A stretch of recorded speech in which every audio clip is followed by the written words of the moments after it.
যখন কোন মানুষ, ব্যক্তি, পুরুষ এবং নারী, ছোট এবং বড় এবং বৃদ্ধ বনিতা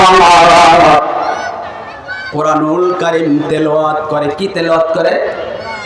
কোরআনুল কারীম তেলাওয়াত করেন। আল্লাহ পাক বলেন, নবী হে, এই কোরআন তেলাওয়াত করার সময় চোখ দিয়ে যখন বিন্দু বিন্দু পানি ঝরিয়ে দেয়, এই পানি ঝরানোর কারণে এটাই হলো মুস্তাহাব।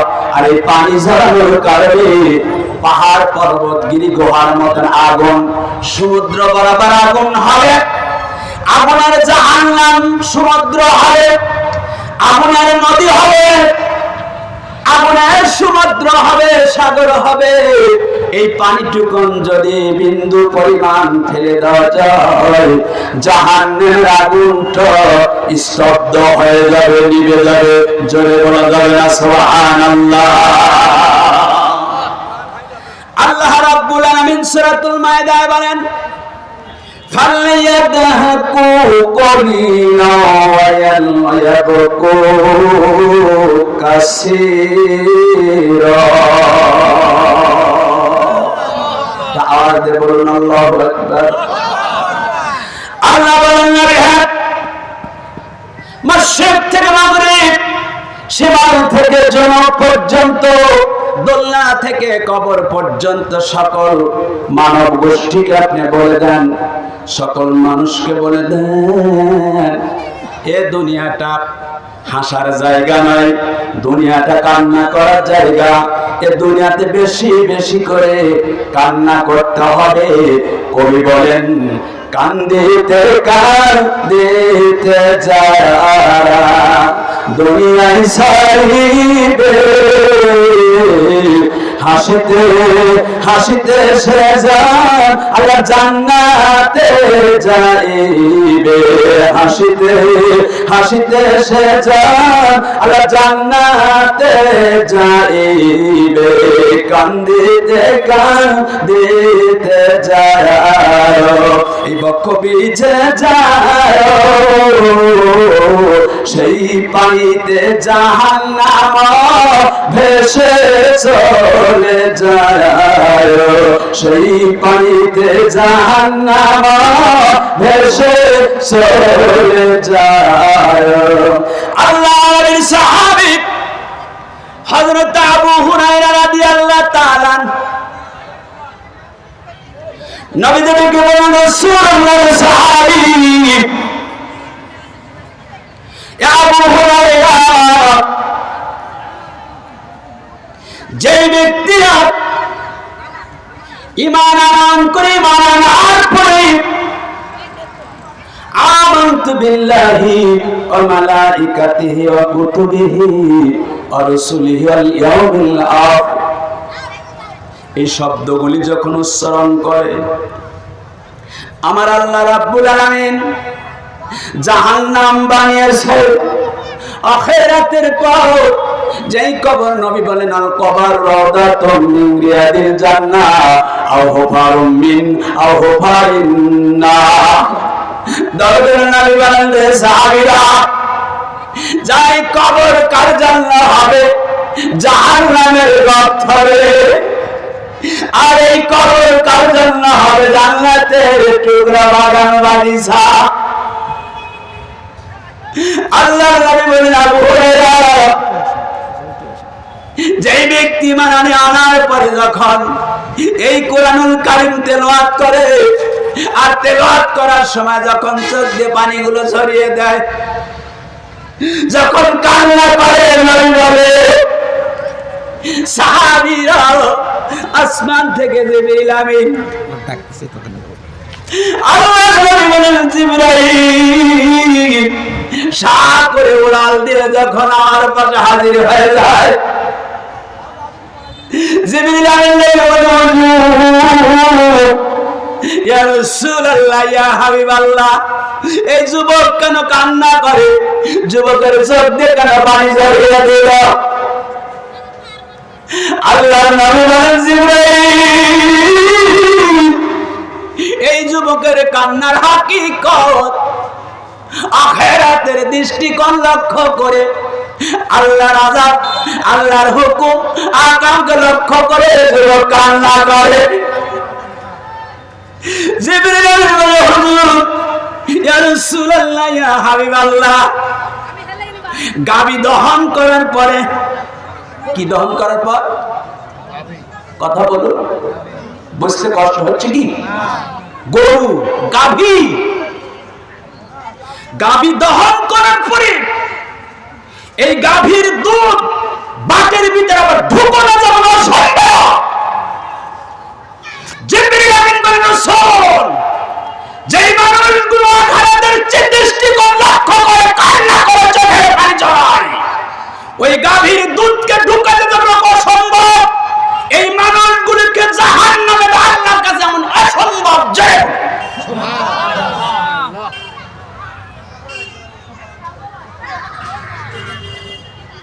যে গাভীর দুধ দহন করলে যত সহজ, তার সে শত শত কোটি কোটি করে অসম্ভব দুধ বানের ভিতরে ঢোকানো।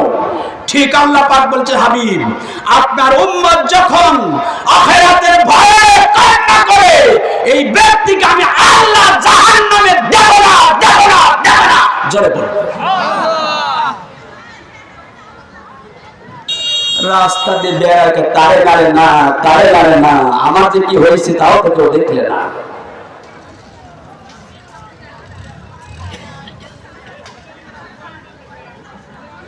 আল্লাহ নবীর সাহাবী হযরত সাঈদ ইবনে মুসাইয়্যিব রাদিয়াল্লাহু তাআলা বর্ণনা করেন, আম্মা জান আয়েশা সিদ্দিকা রাদিয়াল্লাহু তাআলা আনহা বলেন, হুজুর, ইয়া রাসূলুল্লাহ, ইয়া হাবিবাল্লাহ, আপনি যেই দেন কবরে মুনকার নেকিরের কণ্ঠস্বর, মুনকার নেকিরের কণ্ঠস্বর কর্কশ, কর্কশ আছে না? অনেক মেয়ের স্বামী যদি ডাক দেয়, এ রোজিনা, কি করো? আব্বা ডাকছে আব্দুর রহমান, আব্দুর রহমান, মানে এটা কি বলে? এই ভাষাটাকে কর্কশ ভাষা বলা হয়। মুনকার নেকির যখন কবরে ঢোকে, তার আকৃতি প্রকৃতি এমন কর্কশ হবে। আল্লাহ নবী বলেন, মা আয়েশা সিদ্দিকা রাদিয়াল্লাহু তাআলা আনহা ডেকে বলেন, হুজুর, আপনি যেই দিন কবরে মুনকার নেকিরের কণ্ঠস্বর কর্কশ, কবরের চাপের কথা বর্ণনা করেন, ওই দিন থেকে আমি আয়েশা স্বস্তি ফেলতে পারি না, আমি আয়েশা স্থিমিত চলাচল করতে পারি না। নবী বলেন, আয়েশা রে, চিন্তিত হয় না, চিন্তা করো না, যারা মুমিন, কি বললাম শব্দটা? মুমিন, মুমিন মুমিন মেলে কমিনার কমিন, কেহ কোথায় দেখছ নাকি মুমিনার কমিন, কেহ কোথায় দেখছ নাকি মুমিনার কমিন। আল্লাহ নবী বলেন, আয়েশা,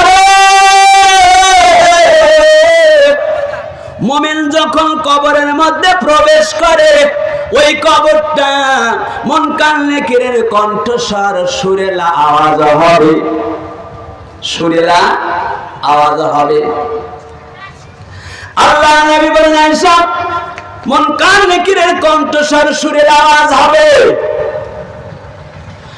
আর সন্তান যখন অসুস্থ হয়ে যায়, মা সন্তানের মাথাটা চাপ দেয়, চাপ দিলে যেমন শান্তি পায়, অনুভব হয়, স্বস্তি ফেলে, ওই সন্তান ধীরে ধীরে ঘুমিয়ে যায়। আর কাফের যখন কবরে ঢোকে, আল্লাহর অস্বীকারী যখন কবরে ঢোকে, শিরিককারী যখন কবরে ঢোকে, আয়েশা, একটা পাথরের উপরে ডিম রাখার পরে আর একটা পাথর দিয়ে চাপ দিলে যেমন ডিমটা পেশে যায়, গুঁড়ো গুঁড়ো হয়ে যায়, টুস টুস হয়ে যায়, কাফেরের কবরের জিন্দেগিটা ঠিক তেমনই হয়ে যাবে। কাফেরের অস্বীকারী, যারা আল্লাহকে অস্বীকার করেছে, তাদের আকৃতিটা, প্রকৃতিটা, তাদের অবস্থাটা ডিম গুঁড়ো গুঁড়ো পিসার নেয় তাদের অবস্থা হয়ে যাবে। আল্লাহ বলেন সাহাবীরা,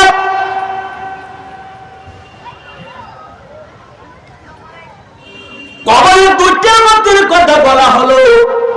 এক নম্বর মতটা হলো রহমান নামক একজন ফেরেশতা আসবে কবরে। এই রহমান ফেরেশতা সে কবরে যখন মায়েতকে টান দিয়ে তুলে বসাবে, বসানোর পরে বলবে আব্দুল্লাহ। আব্দুল্লাহ মানে আল্লাহর বান্দা, তোমার জীবন জিন্দেগীর কর্মকাণ্ড গুলো লেখো। বলে আমার কাছে তো কলম নাই। ফেরেশতা বলবে তোমার এই আঙুলটাকে কলম বানাও। জোরে বলুন সুবহানাল্লাহ। এই আঙুলটার নাম কি? শাহাদাত আঙুল। আলহামদুলিল্লাহ বলুন। এই শাহাদাত আঙুল অনেকে এরকম করে। এটার নাম কি? এটার নাম কি? সোম। যারা খায় সোম তাদের নাই করে গুণ, আর যারা খায় না সোম তাদের দুনিয়ার আখিরাত অনেক আছে গুণ। জোরে বলুন সুবহানাল্লাহ। আর একজন বাইর করে এই মর্মে ধরে, ওটার নাম কি? গুণ। আবার কেউ ধরে স্মোকিং টান দেয়, আমু দেয়, দুই মুখ এক জায়গা করে, কয় টানে টানে হুজুর মজা। বোঝেন কি? মানে দুই মুখ এক জায়গা করে টান দিলে এটা নাকি ভিটামিন বি কমপ্লেক্স সারিপতি সালসা হয়ে যায়। সোনার মানিক মুসলমানরা আমার, ফেরেশতা বলে তোমার আঙুলকে কলম বানাও। বলে আমার কাছে তো কালি নাই। বলে তোমার মুখটাকে দোয়াত বানাও। আল্লাহ পাক রব্বুল আলামিন মুখ বানাইলেন আর রহমান, আল্লামাল কুরআন, খলাকাল ইনসান, আল্লামাহুল বায়ান। আওয়াজ দেব আল্লাহু আকবার। আল্লাহ রাব্বুল আলামিন রহিম এবং রহমান পাক পরওয়ারদিগার, এই আল্লাহ পাক রব্বুল আলামিন মানুষকে কোরআন তেলাওয়াতের জন্য যে মুখ বানাইলেন, মায়ের পেটের ভিতরে যখন 10 মাস 10 দিন আমরা ছিলাম, আল্লাহ পাক এত সুন্দর করে একটা প্যাকেট বানাইলেন। এই প্যাকেটের ভিতরে মুখটা বড় সংরক্ষণ আল্লাহ করলেন, যে নাপাক কোনো জিনিস মুখের মধ্যে যেন না পড়ে, মুখ দিয়ে যেন না খায়। কারণ বান্দা পৃথিবীতে আসার পর আমার প্রশংসা করবে, আলহামদুলিল্লাহি রাব্বিল আলামিন। জোরে বলুন আমার প্রশংসা হবে কার? আল্লাহ। সোনার মানিক মুসলমানেরা আমার, বলে মুখকে করো দোয়াত বানাও। বলে আমার কাছে তো কালি নাই। ফেরেশতা বলে তোমার মুখের মধ্যে লালা আছে, এই লালাগুলোকে কালি বানাও। বলে এখন তো খাতা নাই, খাতা কই পাবো? বাজার নাই, গ্রাম নাই, গঞ্জ নাই, স্টিমার নাই, কোনো কিছু নাই। ফেরেশতা আপনার কাফনের কাপড় একটা টুকরো টান দিয়ে ছিঁড়ে দিবে, দেওয়ার পরে বলবে লেখো। বান্দা লেখা শুরু করবে, ইকরা কিতাবাকা কাফা বিনাফসিকা ইয়াওমা আলাইকা হাসিবা। আমার আপনার জীবন জিন্দেগি পরিচালনা করার জন্য এই যে সম্মানিত দুইজন ফেরেশতা লেখক রইল, এই লেখক দুইজন লেখে। এরপরে যখন আপনাকে লেখার অনুমতি হয়ে গেল, আপনি যেই দিন নামাজ পড়েছেন, নামাজ লিখলেন, রোজা লিখলেন, হজ লিখলেন, যাকাত লিখলেন, দান সদকা লিখলেন, সামাজিক জিন্দেগির ভালো ভালো কাজগুলো লিখে শেষ করলেন। জোরে বলুন, আর জোরে বলুন সুবহানাল্লাহ। তামলামা বাইনা সামাতামা ফিলা, বান্দা পৃথিবীর জমিনে যেখানে বসে সুবহানাল্লাহ আলহামদুলিল্লাহ আল্লাহু আকবার বলে, এই শব্দগুলো বাতাসের সাহায্যে আরশে আজিমে গিয়ে টস টস করে বের হয়ে যায়। বলুন সুবহানাল্লাহ। সুবহানাল্লাহ বলার সাথে সাথে সূরা আরাফের ব্যাখ্যায় বলা হয়েছে মিজানের পাল্লা অর্ধেক পরিপূর্ণ হয়ে যায়। আল্লাহর নবী বলেন যখন দ্বিতীয়বার আলহামদুলিল্লাহ বলে, মিজানের পাল্লা একদম ক্লিন পরিপূর্ণ হয়। জোরে বলো আল্লাহু আকবার। কেন বলবেন না? বললে তো লাভ, লস তো নাই। বললে লাভ, লস হবে না ইনশাআল্লাহ। ফেরেশতা বলবেন লেখা শুরু করে দিল। লিখতে লিখতে জীবনের সকল ভালো কাজগুলো লিখে শেষ করেছে। বলে এখন যেই গুনার কাজ করেছো লেখো, গুনাহ করছো লেখো। ফেরেশতা কয় না লেখো, কয় না লিখতে লজ্জা হয়। ফেরেশতা অমনি গুর্জু তুলবে, বলে দেখো আমারে মারো না, ভাই নাই বোন নাই বাবা নাই মা নাই গ্রামবাসী প্রতিবেশী কেউ আমারে মারো না, আমি লিখতেছি লিখতেছি। লেখা শুরু করে দিবে, লিখতে লেখার পরে বলে এখন সিল করো, সিল। বলে এখন তো আমার সিল নাই, বলে তোমার আঙুলগুলোতে একটা ছাপ। সঙ্গে সঙ্গে বান্দা একটা সিল করে ফেরেশতা টুপলা বানায়া গলায় ঝুলিয়ে দিবে। জোরে বলুন সুবহানাল্লাহ, জোরে বলুন না সুবহানাল্লাহ, আওয়াজ দিয়ে বলুন সুবহানাল্লাহ। এরপরে ফেরেশতা গলায় ঝুলিয়ে দিয়ে চলে গেল। মুনকার নেকির আসে, আর একটা মাস মুনকার নেকির আগে আসে, এই রম্মান পরে আসে। আসার পরে এই যে শাহাদত আঙুলটা আপনার বুকে রাখবেন, এই বুকে রাখার পরে বলবেন নেম নেম নেম। নেম শব্দের অর্থ হলো ঘুমিয়ে যাও। আল্লাহর বান্দা এই কবরে ঘুমিয়ে যাবে, এত জোরে ঘুম আসবে, এক ঘুমের ভিতরে রাতে পোহা জমে। এমন সময় আল্লাহ পাক বলেন, আল্লাহ পাক মা ক্বালু ইয়া ওয়াইলানা মান বাআসানা মিন মারকাদিনা হাযা মা ওয়াদার রহমানু ওয়া সাদাকাল মুরসালুন। আওয়াজ দিয়ে বলুন আল্লাহু আকবার, লিল্লাহি তাকবীর। আল্লাহর প্রিয়তম বান্দা বান্দী জাগ্রত হয়ে যাবে, ঘুম ভেঙে যাবে। এরপরে কবরের জিন্দেগিতে আবার বলা হবে অলি কুল্লি ইনসানিন আল জান্নাহু তাইরাহু ফি উনুকিহি।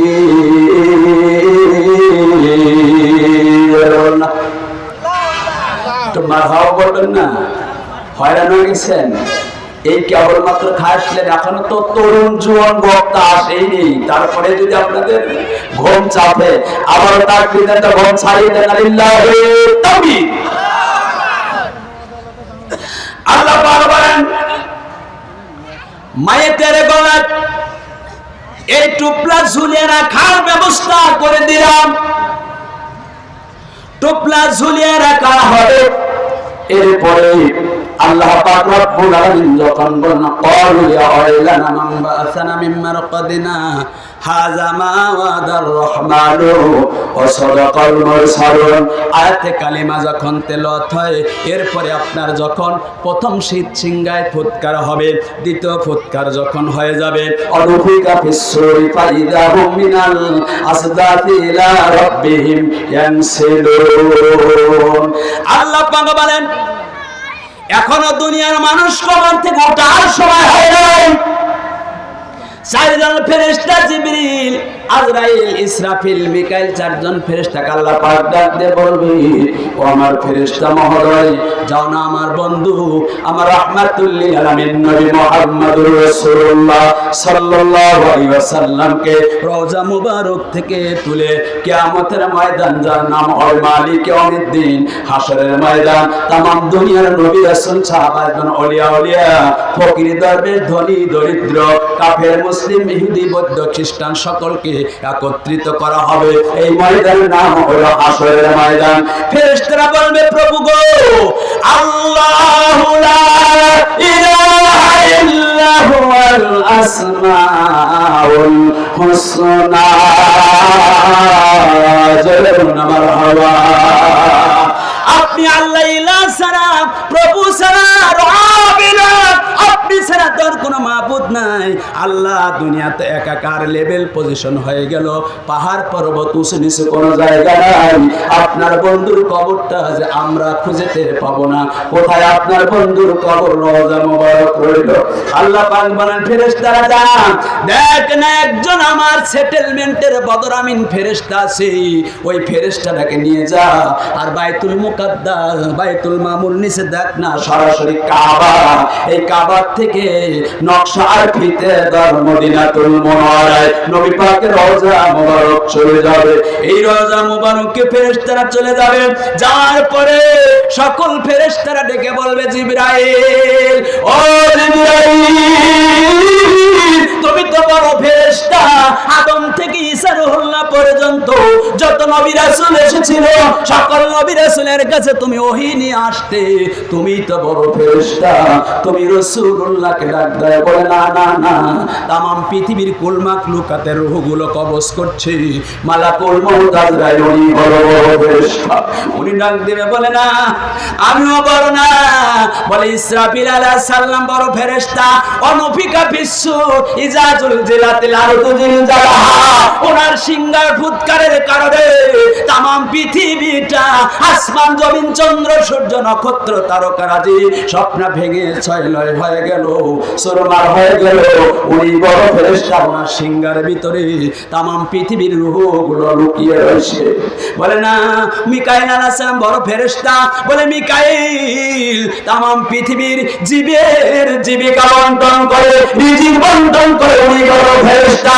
ঘুরে এসে আবার জিবরাইলের পাশে দাঁড়ায় যাবে। বলে না না না, জিবরাইল হলো বড় ফেরেশতা। জিবরাইল আলাইহিস সালাতু রওজা মুবারকের পাশে দাঁড়িয়ে বলবেন সালামুন কাওলাম মির রাব্বির রহিম, আসসালাতু আসসালামু আলাইকা ইয়া রাসূলুল্লাহ, আসসালাতু আসসালামু আলাইকা ইয়া হাবিবাল্লাহ, আসসালাতু আসসালামু আলাইকা ইয়া রাহমাতাল লিল আলামিন। রওজা মুবারকটা থরথর থরথর করে কাঁপা শুরু করে দিবে। আস্তে করে রওজা মুবারক যখন ফেটে যাবে, ডিভাইডেড হয়ে যাবে, দুই ভাগ হয়ে যাবে। রাহমাতুল লিল আলামিন, তাহলে নবীরে, নবীজি আমার পাগল সাজাইয়া পাথর দাগাত দিয়ে যে রক্তাক্ত করেছিল উহুদের ময়দানে, হিন্নাত দিয়া ইন্দাউল ইসলাম, ইসলামের কথা বলার কারণে নবুয়তি দন্ত মোবারক নাক ফেলে দিল রে। নবুয়তি দেহটা পাথর বেতে আপনার খন্দকের যুদ্ধে জিহাদ করে যুদ্ধ করল। এই নবীজি গোটা নবুয়তি দেহটা কাদা পরিপূর্ণ কবর থেকে বেরিয়ে যাবে। জিবরিল আমিন বললেন, হুজুর ইয়া রাসূলুল্লাহ ইয়া হাবিবাল্লাহ, আপনি যে রওজা মুবারকের মধ্যে শুয়েছিলেন, আরাম করলেন, এই রওজা মুবারকে আসমানের বৃষ্টি কোনোদিন প্রবেশ করলো না, নদীর পানি গেল না, ঝর্ণার পানি গেল না, নলকূপের পানি গেল না, অথচ আপনার নবুয়ত দেহে কোন কাদায় পরিণত হয়েছে। জোরে বলা যাবে না সুবহানাল্লাহ। আপনার নবুয়তি দেহে কাদা দেখছি, নবীজি ছোট্ট মানুষের মতন কান্না করে ফেলবে। আল্লাহ নবী বললেন, ইয়া আখি জিবরাইল, ভাই জিবরাইল, তুমি কি পুরানো বেদনা জ্বালাইলা? আমার কি পুরানো ব্যথাগুলো জ্বালাইলা? আমি যেই দিন রওজা মুবারক আসি, আমার উম্মতের বেটা বেটিদেরকে দুনিয়ার শোক সাগরে ভাসাইয়া দিয়া কবরে আমি কি শুয়ে রয়েছি, ঘুমাইছি। রব্বি হাবলি ইয়া উম্মতি, রব্বি হাবলি ইয়া উম্মতি, উম্মতের বিরহ বেদনা লইয়া রে জিবরাইল এই কবরের মধ্যে কান্না করি। এই কান্না করার কারণে নবুয়তি চোখের পানি দিয়ে গোটা রওজা মুবারক কাদায় পরিণত হলো। জিবরাইল ইয়া রাসূলুল্লাহ ইয়া হাবিবাল্লাহ, আল্লাহর জান্নাতুল ফেরদাউসের পানি লইয়া, পানি নিয়ে এসে আপনারে গোসল করে দেই। নবী বলেন, জিবরাইল না না না, আমার উম্মতের স্মৃতি আমার উম্মতের স্মৃতিটা না আমার আল্লাহ সিংহাসনের পাশে দাঁড়াইয়া দেখাবো।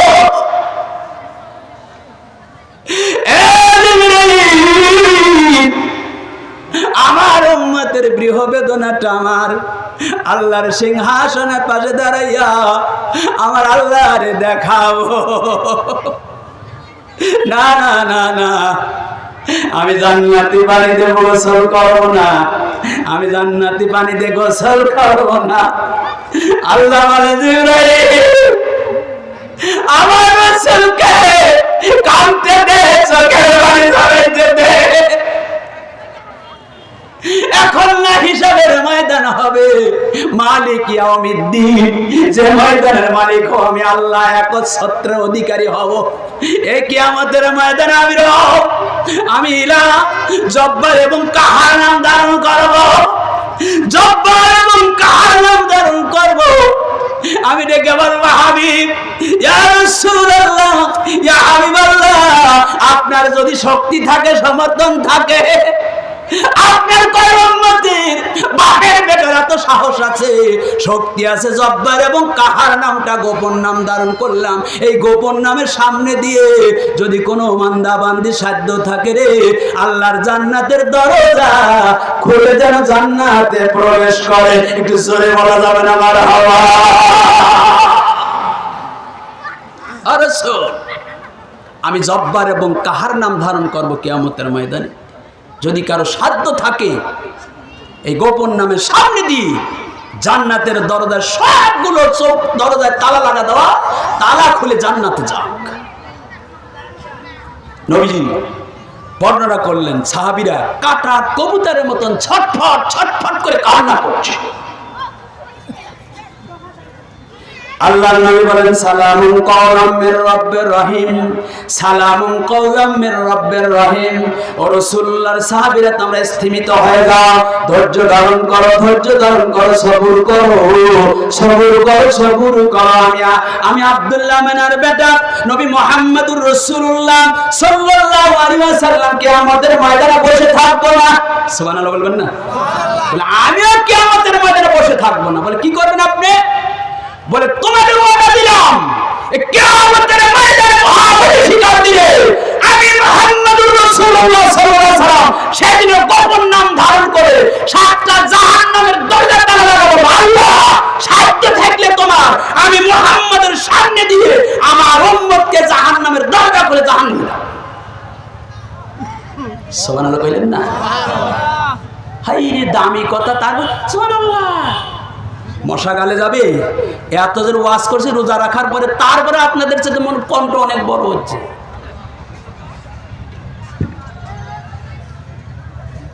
সুবহানাল্লাহ জোরে বলেন তো দেখি। মোটামুটি হলে এখনো মঞ্চ পার দেয়নি, দুই হাত তোলে না বল লিল্লাহি তাকবীর, লিল্লাহি তাকবীর। কোরআন হাদিস শিখালে,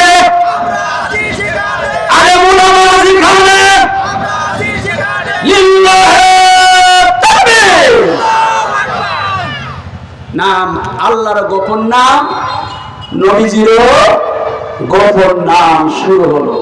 কিয়ামতের ময়দানে আল্লাহ পাক বলবেন সব কুল মাখলুকাত একত্রিত হয়েছে, ফেরেশতা মণ্ডলী, মানুষ, যা আল্লাহর 18,000 মাখলুকাত আছে, সকল মাখলুকাতকে আল্লাহ পাক একত্রিত করে কয়েকটা প্রাণী, চতুষ্পয়া প্রাণী আর কয়েকটা বস্তুকে বলবেন তোমরা কেউ মাটির সাথে মিশে যেও না, তোমরা কেউ মাটির সাথে মিশো না।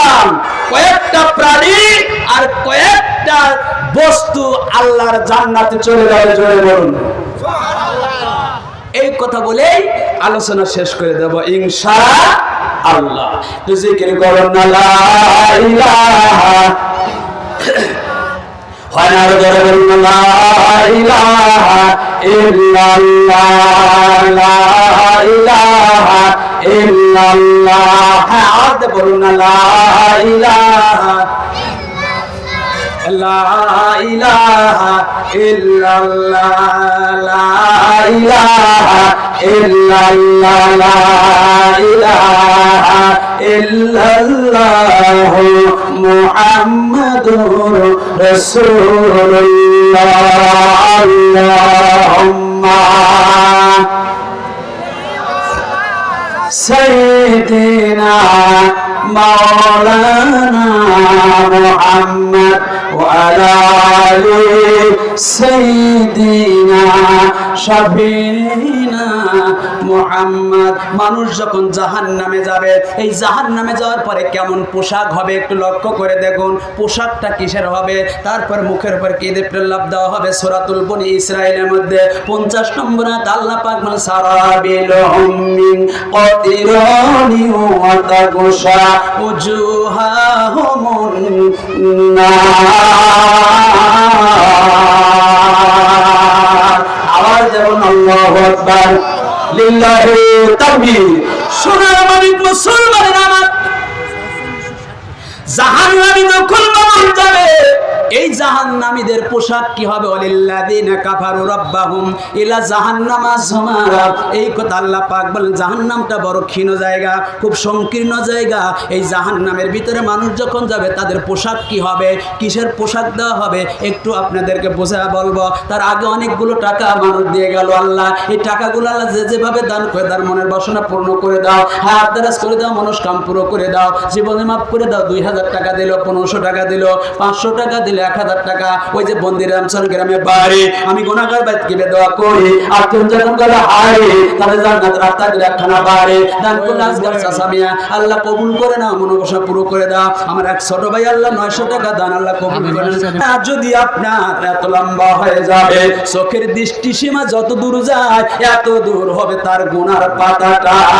আল্লাহ জিজ্ঞাসা করবে আব্দি ও বান্দা, তোমার আমল নামায় যে গুনাহগুলো দেখতে পাচ্ছ, এই গুনাহগুলো কি তুমি নিজে করেছো নাকি মন কিরামান কাতিবিন নিজে মন ছাপা মন গড়া কাজ করেছে? আল্লাহর বান্দা বলবে না না না, আয় আল্লাহ আমি যা দেখতে পাচ্ছি আল্লাহ এই সব গুনার কাজ আমি নিজেই তো জীবন জিন্দেগিতে করেছি। বান্দা বলার পরে আপনার বান্দা অনুতপ্ত হবে, ঘাবড়িয়ে যাবে আর বলবে আল্লাহ এখন তো জাহান্নাম ছাড়া আর কোনো আশা করা যায় না, এখন জাহান্নাম ছাড়া আশা করা যায় না, জাহান্নাম ছাড়া আর কিছু আশা করা যায় না। বান্দা কাটা খাসির মতন ছটফট ছটফট করে কান্না করবে।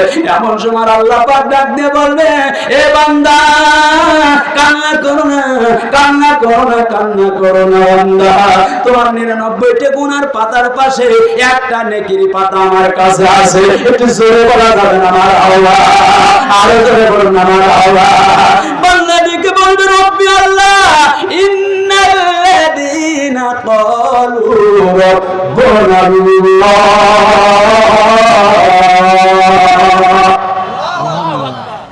কালেকশনে যা মুসা আলাইহিস সালাম তুর পাহাড়ে গেছে, 40 দিন পরে এসে দেখে সব মানুষগুলি খালি গাভী পূজা করতেছে। বলে তোমরা কি ব্যাপার, গাভী পূজা তো নিষেধ করে গেলাম, আবার গাভী পূজা করছো কেন? মানে মুসার প্রতিচ্ছবি শয়তান এসে বলছে সকলেই গাভী পূজা করো, আল্লাহ খুশি হবে, তোমার জন্য জান্নাত ওয়াজিব হয়ে যাবে। আপনি তো বলে গেলেন কয়েকদিন আগে, তখন আল্লাহ বুঝলেন যে কাম কি হয়েছে। তো আমি ও কালেকশনে যাওয়ার পরে আপনারা একেবারে ঠান্ডা ওদা গেছেন, তাই না? 2 হাত দিলেন তাকবীর, লিল্লাহি তাকবীর, লিল্লাহি